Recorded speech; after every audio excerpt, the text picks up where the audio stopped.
Hey y'all, hey, hope all is well with you. I am Leslie of lesannscreations coming to you from my workroom.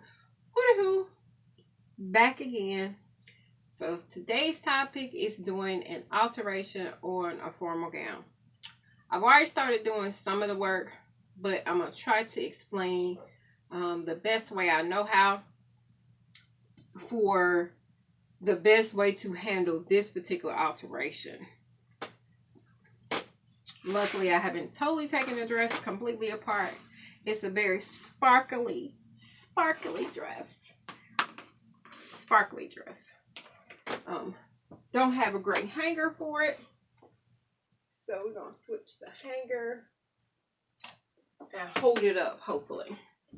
So there's not a lot. Luckily, this dress is not actually as much work as it was going to be originally. Excuse me. Young lady purchased the dress a few years back for prom, but ended up going with a different dress because of shipment.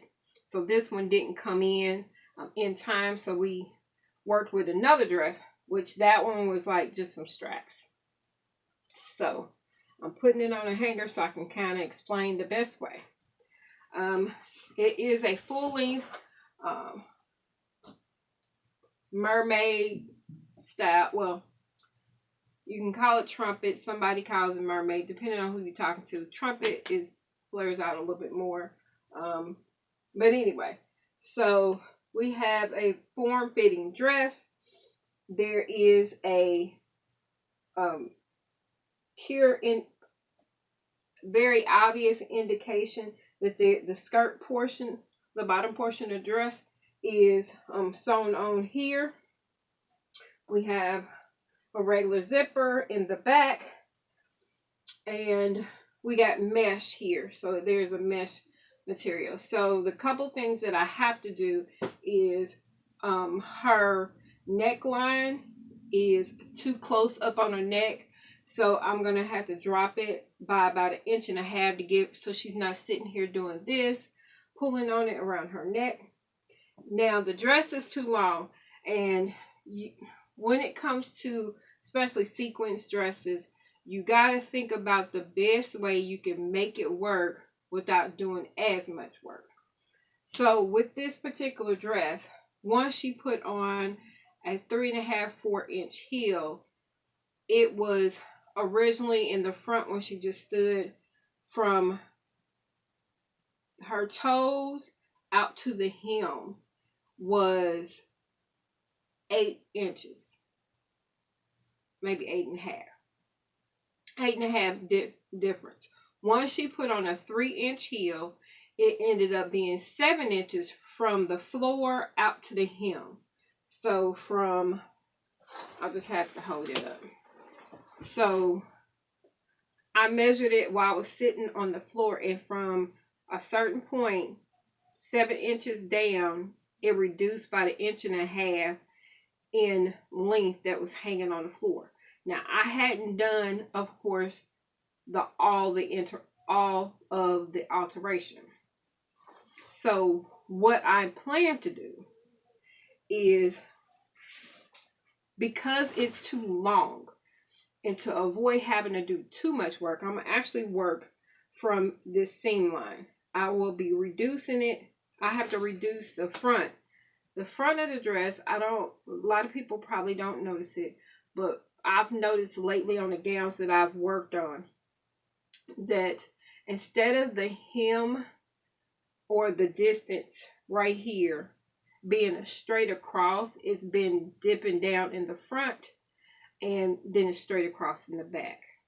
So when she has the dress on, it's completely straight across the back, but when you look at the front, it's dipping down about 1.5 inches longer in the front. So because I need to reduce it anyway, I'm actually going to take it up by 3.5 inches up, and then 2 inches in the back. So it should make it more of an even seam going around it.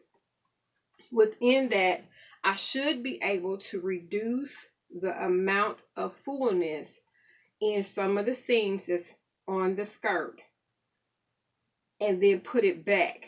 But I'm going to actually still reduce it probably about 1/2 inch or more in the front of this skirt so that I can avoid touching the actual hem. Because putting horsehair in, it's time consuming. Now, one thing I will have to do for them is, if you notice that it's very wrinkled, this is for the layout, but it's been in storage. So I'm going to actually take a piece of cloth and go around the hem and try to flatten it out as much as possible. But of course, I got to be extra careful. I'm going to find a spot after I've done the alteration portion.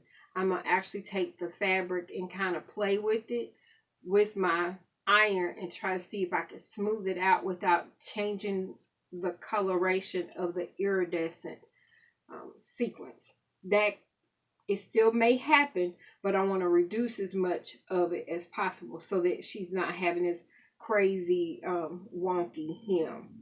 I've done it before, so I'm not necessarily concerned, but it's just a little time consuming. So I'm going to take my time and go around the entire hem so that once she wears it, or once it's pulled out of the bag, it's not bunched up. But those are the things I have to do. It's kind of hard to do a lot of it on camera because it's a lot of weight to this dress. But I've already started working inside the dress. And what I did was, I've already detached the lining, and this is a mesh lining. I've detached it, and I am laying it flat and starting from the back of the dress. So I found the zipper area, starting from the back of the dress, and I'm actually measuring 2 inches from the stitch line up on both sides of the back panel.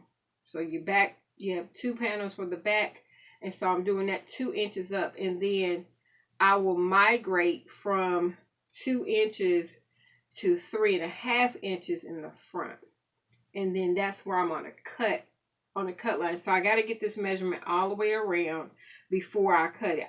Now the next thing I'll do, once I've actually reduced the length of the body of the dress, I will actually come in and taper these seams down to reattach to the dress.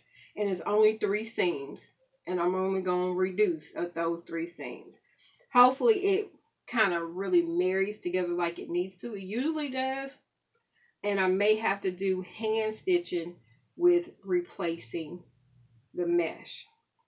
And the other reason why I kind of went on and cut or seam ripped or took out the stitches with this mesh, because I'm going to actually gain about 2 inches or at least 3 inches in portion of this on the dress. I'm going to use that to help me to mend around the neckline without it changing the way it looks. Because once I cut it, it's going to change how it looks. So we're good to go. So I'm going to go ahead and work on this. And once I am done, I will kind of try to show you. You really can't see it. I'm going to be honest. You really are not going to be able to see the difference. You will only see the difference if I had a video or a picture of her in it prior to it. And I didn't think about it until just now. But this is one way you can alter a dress to avoid having to take the hem out. It doesn't work all the time, but it usually works most of the time. So, all right. White paper works. All right. Good. All right. So, with the white paper underneath, you can see that when they constructed the dress, they literally dropped it in the front. That's like 1 inch to 1.5 inches. So you may not notice in a lot of dresses I have found recently that for some reason, well, I kind of know the reason, they're giving more room in the front. And it's more so if you have bust. The bust will pull it up, but this is for a teeny tiny girl, teeny tiny woman who most likely don't have a lot of bust. And by putting this much difference in the front, it sits funny for anybody who is an A cup, B cup, and maybe even a C cup. But this is an inch and a half difference. So instead of your dress being straight across, it is dropping in the front, which adds an inch and a half to the hemline. So one of the things any alterationist can do for you is, if the dress is made this way, they can cut the front of your dress where it makes it even, and then you sit up there, and if you still need a little bit more shorter in the front of your dress, you can sit up there and actually have them cut the front of the dress. And I'll show you real quick what I'm talking about.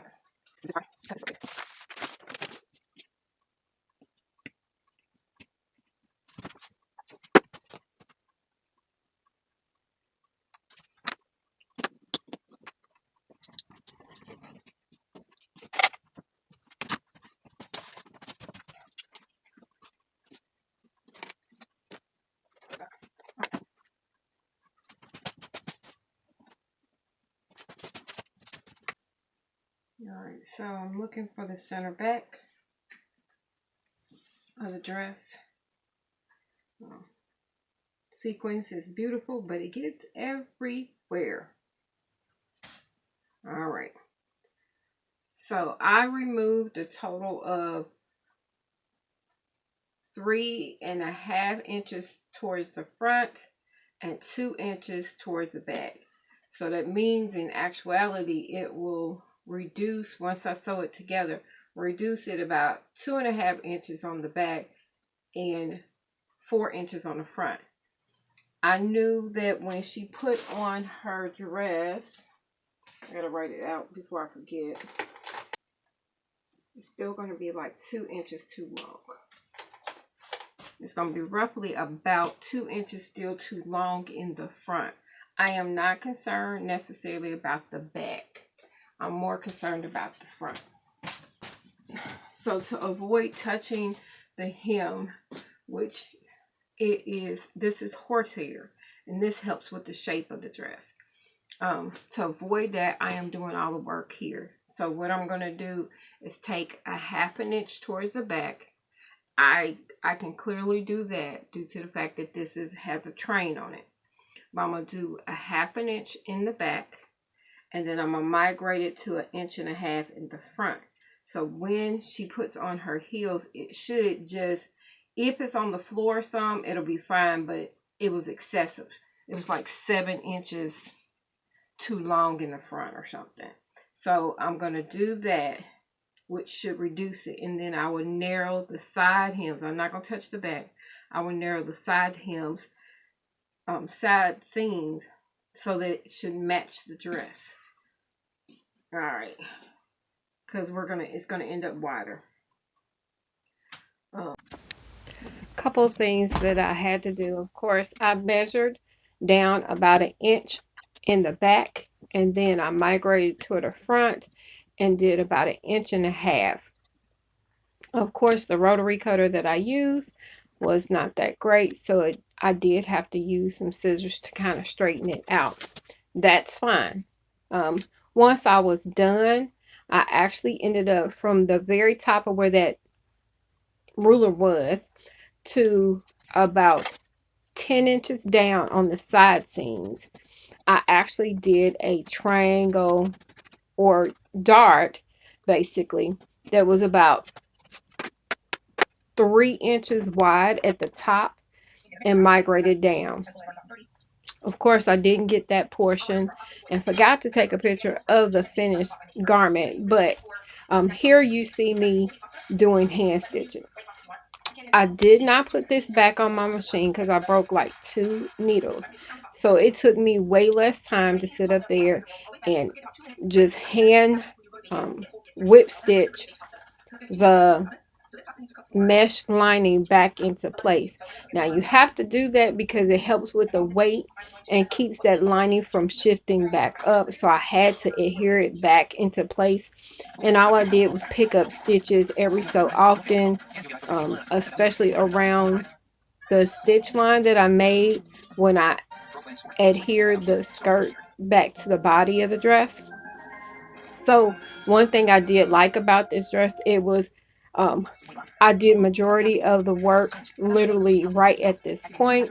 And the only other thing I did not do that I talked about doing in the beginning was at the neckline. I did still drop it 1 inch, but I did not use the leftover mesh to bind around the neckline. I actually ended up doing it, turning it in on itself because it was 2 layers, and just top stitched it, and then I did a little whip stitch to kind of keep it together better. So those are the things that I ended up doing. It worked out perfectly. Working with sequins sometimes is probably my one fabric that I despise, but it's a beautiful dress and I'm glad it worked out for her. Anyway, if you like what I talk about, want to see more, make sure you like and subscribe to my channel, and I'll catch y'all all the next time. Deuces.